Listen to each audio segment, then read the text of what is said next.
Well, good morning to eight. Monday morning again. Hope everybody's all right. In a bad old day out there now, a bit drizzly, a bit mizzly, but it'll be all right.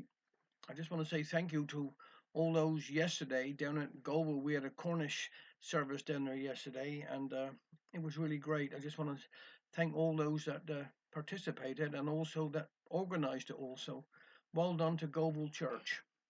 A lovely service. Now I'm going to do a Babs Owen one here again today. This one's called Visitors.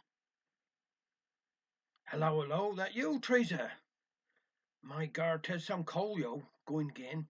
Do you think spring and summer will ever come? I've been besting whether let out my spare bedroom this year, but what happened to our empty flow? I don't know whether chancing or not. What's that? My dear soul, Teresa, he must have heard tell of Auntie Flo and her lodger. No. Well, 'twas like his ear.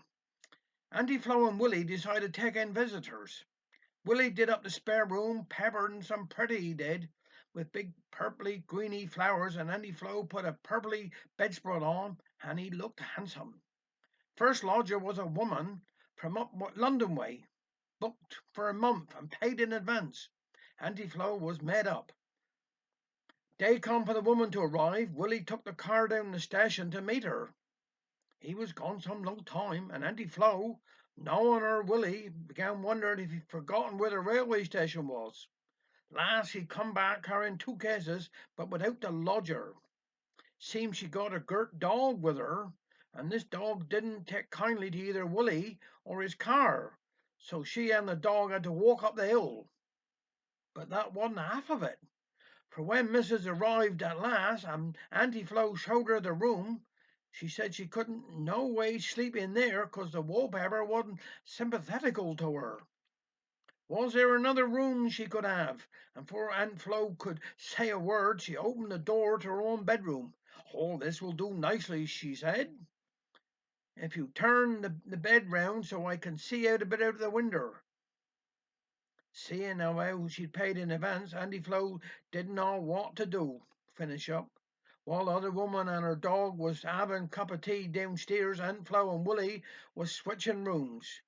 Willie really put out of this idea of sleeping in a single bed with Aunt Flo, for in them days she was a galliganter and must have weighed over 15 stone. My dear, there was some more to come, for he denied it rained every single day while that woman was staying, and poor old Willie was like a prisoner in his own kitchen, for the dog wouldn't let him move. If he put one foot on the front room where the telly was, that blamed dog was at his throat. Annie Flo was wore out making extra meals for the woman, who didn't like pastas, nor heavy cake, nor cream, nor fish. Auntie Flo reckoned that she'd lost 2 stones, what with not getting the fitty sleep and all the extra work and worrying about Willie and the dog. Never again, Willie said when the woman was gone. He and Aunt Flo locked the door and went up to their own bed and slept for 24 hours. So perhaps after that I shan't let out my spare room this year. I know Annie Flo was an exception, but I ain't taking no chances. Can you see my old man turning out of his own bed? My gar, I promised him to take a flask of tea out.